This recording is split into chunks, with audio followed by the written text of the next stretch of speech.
Alright, what's going on, guys? So I've pretty much been playing the Cold War Alpha non-stop for the last 2 days since it came out. I wanted to make sure I really put some time into it before I made my video. I'd say I probably have like at least 16 hours or so of gameplay put into it, and I'm gonna play some more tonight as well, because I believe tonight, Saturday night, is the last day. It ends Sunday morning, but I feel like I'm finally ready to make this video. So real quick, I will address the gameplay. This is my best game so far. I have quite a few like really good games, but this is easily my best one. So I went 70-3 on satellite domination. I'm using the Type 63, probably my favorite gun, especially on this map. Not as much on the other two maps, but it's perfect for this map. I actually somehow did not get my nuclear in this. I went back and looked at the medals, and the game actually ended when I got my brutal medal for 25, so I finished a few kills away from the nuclear. As far as the class setup, I usually start games with the 8 attachments on my gun, and I'll stick with that unless I notice like they're calling in a lot of UAVs, or they're throwing a lot of stuns and nades, or something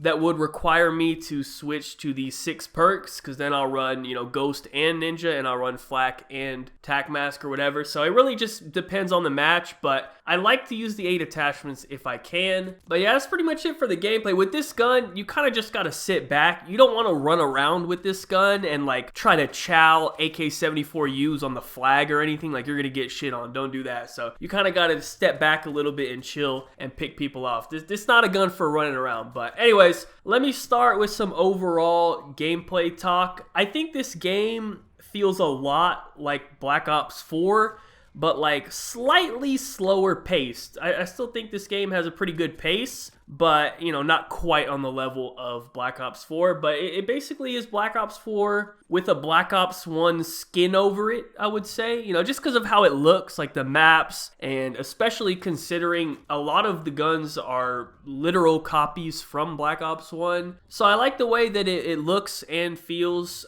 It has a little bit of a longer time to kill, just like Black Ops 4. I saw like a graphic on Twitter comparing time to kills across a few different Call of Duties, and Cold War has like a slightly faster time to kill than Black Ops 4, but still like more than a lot of other Call of Duty. So it's kind of in between, but more towards like the upper scale as far as health is concerned, but it's not quite on that Black Ops 4 level. So I think it's pretty solid. I'm happy with where it's at. Skill-based matchmaking, let me just briefly mention it because it's like a huge topic about this game right now. I mean, I could make a whole separate video talking about it, because trust me, I have a lot to say. If you guys want to see that, just leave a comment or something, let me know. But yeah, there is definitely something going on, which is pretty sad because it's an alpha, man. It's not even the real game, and they're already implementing stuff like that. But right now, the way that it is, I don't think it's on the same level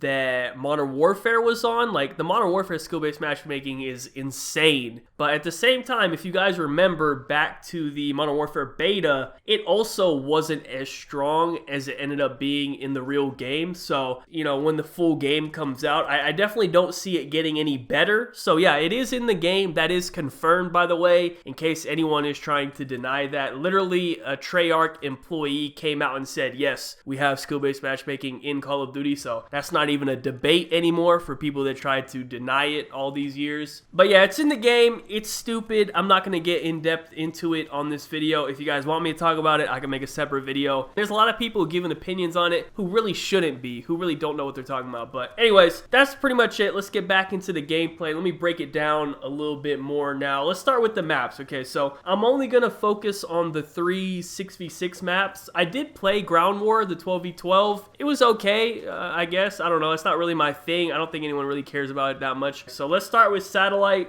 This is by far my favorite map on the game. Only because the killstreaks go crazy on Satellite, right? Because it's so wide open, there's nowhere to hide. If you get your killstreaks, you're going to get a lot of kills. And I don't know about you guys, but the main reason I play Call of Duty pubs is I want to win, and I also want to get as many kills as I can. That's how I have fun.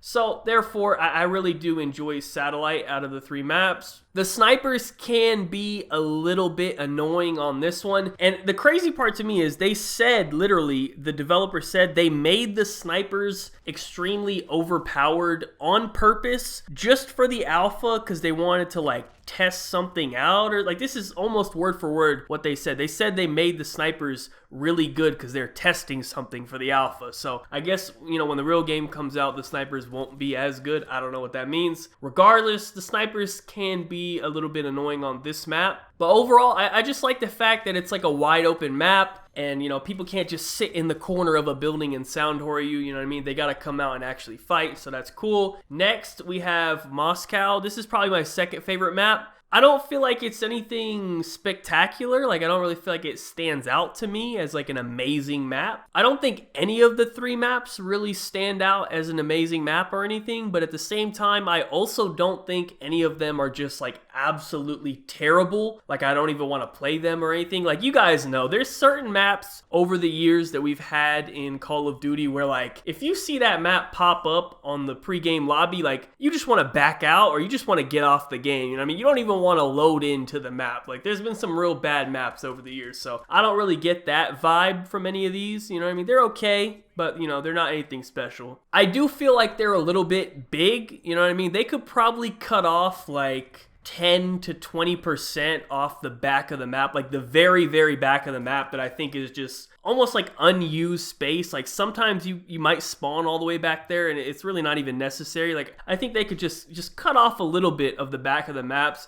make them a little bit smaller, so that would, you know, create a little bit more engagements each match, especially on Miami. You know, speaking of Miami, this is probably my least favorite map of the 3. It's just all buildings pretty much, so people just tend to play extremely slow on it and not move. Of the 3 maps, this is the one where you get like the least action, I would say. But overall, I think they're okay. You know, I'm not super impressed, but I'm not really disappointed either. Hopefully, these aren't like the best maps in the game. If these are the best maps that they have to offer, then we might have a problem, but I'm thinking these are probably like in the middle, you know what I mean? There'll probably be some worse maps than these, and there's probably gonna be some better maps than these, and I'm okay with that, you know, that would be fair. So let's talk about perks real quick before I move on to the guns, because that's gonna be a little bit longer. Really, the only thing I want to address is Ninja. I don't know if it's just me personally, but I feel like even with Ninja, you're still pretty loud. I think they need to just tone down footsteps in general and, you know, make them quieter, but especially when you have Ninja. Like, I'm not saying you have to be completely silent. I get it. If they don't want to do that, that's fine. But they need to make it way harder to hear than it is. Like, you need to make it to where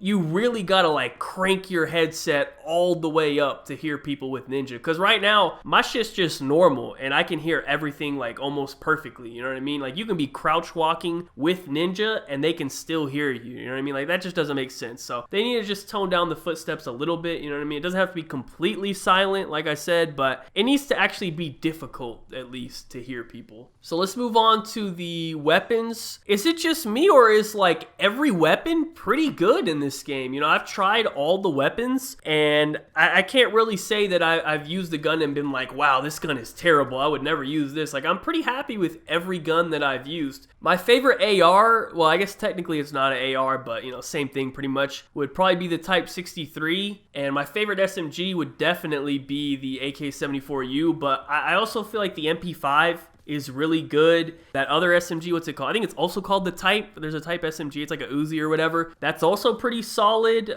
Same with the ARs. The XM4 is good. The Krig, the M16, like, they're all really good. Even the LMGs, the Stoners, the RPDs, solid. Even the secondaries, you know, shotgun secondaries are strong. The B23R pistol they brought back is strong. But if I had to pick like an overall best gun, it would probably be the AK-74U, because it does have quite a bit of range for an SMG. Like, you can map people with that thing, and then up close, like, it's GG's, you know what I mean? Like, nobody's touching you with that. So it would probably be that gun. So yeah, that's pretty much it for guns. Let's finish it off with kill streaks. The kill streaks are pretty good. This whole system that they did where it doesn't reset when you die, I think it's actually okay. You know, I was a bit skeptical, a bit worried when I first heard about it. I was like, wow, you know, this might be really bad, but it seems to actually be working pretty well. Like, you really do have to be like putting in some work to get the higher kill streaks, you know what I mean? If you're getting shit on, or even if you're like playing average, like, you know, going for 1 like a 1 KD, or like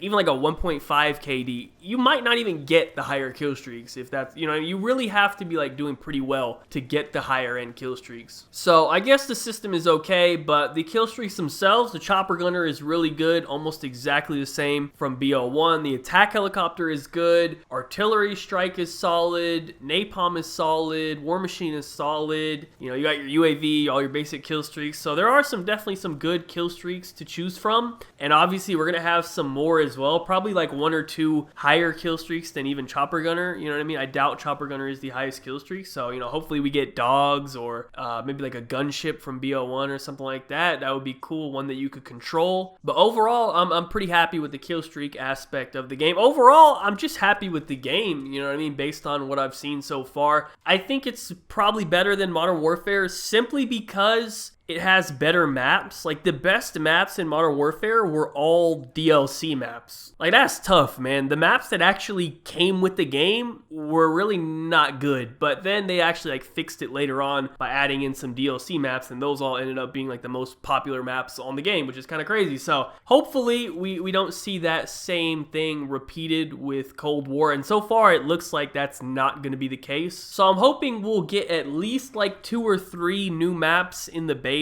I don't know, 3 might be a little optimistic, but I think at least 1, hopefully 2 new maps in the beta, and they'll probably bring back like 1 or 2 of these maps as well. I just want to see what else they have to offer. Hopefully we can get a map that is smaller, because right now I feel like these maps are kind of pushing the 6v6 limit. This is the max size that is even close to acceptable for 6v6. Like, any bigger than this and it would be terrible, right? So like they're already kind of at the max. I want to see if they have anything smaller and how that plays as well. So anyways, I think so far for an alpha, you know, we got a good taste of the game, and I'm pretty happy with it. I am now looking forward to the beta, and I'm a little bit more optimistic towards the game than I was, you know, going into it. So yeah, that's pretty much it for the video. If you guys had a chance to play, you know, let me know your thoughts in the comment section down below. That's pretty much it for the video. Thank you guys so much for watching. Be sure to leave a like rating if you enjoyed. Subscribe if you're not already. Follow me on Twitter. Links in the description down below. Other than that, have a good day and peace out.